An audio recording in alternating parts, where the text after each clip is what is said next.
E aí, galera, tranquilo? Então, hoje a gente vai fazer uma revisão da segunda lei de Mendel, tá? Continuar revisando a segunda lei, né? Porque a segunda lei, ela engloba tanta coisa que a gente vai vendo aos pouquinhos, né? Então, a gente vai ver hoje um pouquinho de um exercício de cada item que a gente viu na herança, na interação gênica. Então, a gente vai ver um exercício de epistasia, um outro de interação gênica, tipo lá da cor dos periquitos, isso aqui utilizando um outro exemplo. Vamos ver a questão propriamente dita da segunda lei com outro exemplo também, não só das ervilhas, né? Herança quantitativa, que é um assunto bem complicadinho. A gente vai ver que essa questão que eu vou mostrar hoje foi até uma questão de uma prova específica, mas assim, pela experiência que eu tenho, mais difícil que pode cair relacionado à herança quantitativa, tá bom? Então, vamos lá. Vou aumentar aqui, e como toda a nossa aula de revisão, eu sempre faço o exercício com vocês, né? Uso minha canetinha para escrever aqui, a gente sempre faz. Então, olha só, a letra sai péssima, mas, né, porque não tem muito atrito, mas vamos lá. Então, galera, a primeira questão é uma questão de epistasia, tá? Que fala da cor da pelagem em camundongos. Essa via enzimática aqui que a gente está vendo, tá? Geralmente ela aparece em questões de epistasia também, mostrando como que se dá a ativação e inativação das enzimas para coloração do pelo e tal. Então, vamos lá. O esquema a seguir mostra o comportamento de dois genes não ligados em camundongos. O gene 1, deixa eu chegar aqui para baixo, peraí, com alelos azão e azinho. Então, a gente tem aqui um gene que vai ter azão e a variação dele, que é o azinho. E o gene 2 com bezão e a variação dele, que é o bezinho. O alelo A do gene 1 produz uma enzima que atua sobre o substrato, a proteína 1, tá? Então, alelo A, aqui o azão vai atuar sobre a proteína 1. O alelo B vai atuar sobre a proteína 2, aqui a 1. O alelo A vai ativar a proteína 1, que vai ser transformada em 2. E o alelo B vai atuar aqui, tá vendo? O alelo B, o segundo gene, vai atuar na proteína 2. Tranquilo? E os genótipos recessivos não produzem as enzimas ativas. Então, se você tem azinho, você não vai transformar 1 em proteína 2. Se você tem bezinho, você não vai ativar o azinho. Aí o esquema abaixo mostra possíveis fenótipos, agudo, preto ou branco. Vou explicar melhor aqui. Então, vamos lá. O alelo azão, você transforma a proteína 1 em proteína 2. E se você tiver o bezão, essa proteína 2 ela é transformada em agude ou preto. E se você tiver o alelo bezinho, você não transforma a proteína 2. Você não tem nem preto e nem agude. Você tem... Não, peraí, desculpa. Tem sim. Volta aqui, tá? Então, o alelo bezão vai transformar a proteína 2 em pelo agude, tá? E quando o alelo bezão tá com azinho, vai transformar em pelo branco. E quando você tem pelo menos um alelo azão, que vai transformar a proteína 1, 2 e bezinho, você tem o pelo preto, tá? E se tiver pelo menos um bezão, você tem o agude. Então, como é que ficaria isso? A gente tem aqui pelo menos um azão, e se for bezinho, a gente tem, nossa senhora, preto, tá?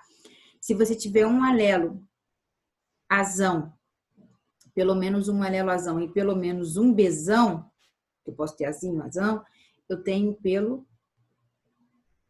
agude, que é o cinza, ok? Se a gente tiver azinho e pelo menos um bezão, a gente tem o pelo branco, correto? Tá? Então, isso aí é o que a gente tem. Então, 2 Azinhos, não importa se você tem Bzão, Bzinho, vai ser tudo branco. Se tiver tudo assim também, eu vou ter o branco. Na real, eu tenho que ter pelo menos Azinho, Azinho, para ter pelo branco, tá? E aí, ao serem cruzados 2 camundongos duplo heterozigotos, então, ó, duplo heterozigotos, a gente tem isso aqui, ó, Azão, Azinho, Bzão, Bzinho, com outro duplo heterozigoto, tá? Nasceram 80 filhotes. Desses 80, espera-se que o número de filhotes brancos seja, vamos ter que fazer o cruzamento, tá? Então, a gente sabe aqui, vamos colocar aqui do lado. A gente sabe que esse cara aqui produz gametas, ó. Azão, Bzão, Azão, Bzinho. Bom, tá treinando isso pra caramba, né? Azinho, Bzão e Azinho, Bzinho. Como são iguais, os gametas são... Ainda vou conseguir fazer uma linha retinha. Então, olha só. Como são iguais, melhorou, né? A gente vai ter aqui os mesmos gametas. Então, eu tenho aqui, ó, Azão, Bzão, Azão, Bzinho, Azinho, Bzão e Azinho, Bzinho, tá? E a gente vai ter que fazer agora o nosso famosinho cruzamento, tá? Então, Azão, Azão, Bzão, Bzão, Azão, Azão, Bzão, Bzinho, Azão, Azinho, Bzão, Bzão e Azão, Azinho, Bzão, Bzinho. Azão, Azão, Bzão, Bzinho, Azão, Azão, Bzinho, Bzinho, Azão, Azinho, Bzão, Bzinho, que é um Bzão, tá? Aqui Azão, Azinho, Bzinho, Bzinho. Agora aqui, ó, Azão, Azinho, Bzão, Bzão, Azão, Azinho, Bzão, Bzinho. Lembrando que a diagonal, se eles forem iguais e duplo heterozigotos, a diagonal vai ser igual também, tá? Aqui, Azinho, Azinho, Bzão, Bzão, Azinho, Azinho, Bzão, Bzinho. Azão, Azinho, Bzão, Bzinho. Completou a diagonal, tá certinho, tá?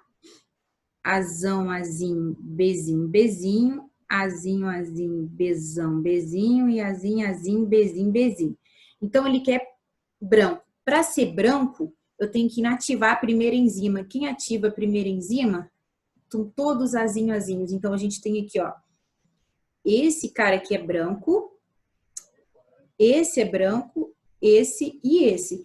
Então, o que a gente tem? Entre as 16 combinações, 4 sobre 16 de filhotes brancos. Isso aqui a gente pode simplificar, vai dar 1/4 ou 25%. Logo, 1/4, 25% de filhotes brancos. A gente sabe que nasceram 80 filhotes. Então, 80 filhotes foram o total de nascimento, 100%, tá? A gente quer saber quantos filhotes X vão ser representados por esses 25%, ok? Então, a gente tem 80 vezes 25 sobre 100. Sabemos que isso aqui dá 2.000, certo? Sobre 100. Corta, corta. Temos 20, botar aqui, ó, 20 camundongos brancos. Da letra D. Vamos conferir se está certo? Letra D, 20. Se você quiser, assim, eu aqui fiz com vocês. Fica desorganizado, mas sou eu raciocinando com vocês, né? Aqui é o gabarito, você pode parar e olhar de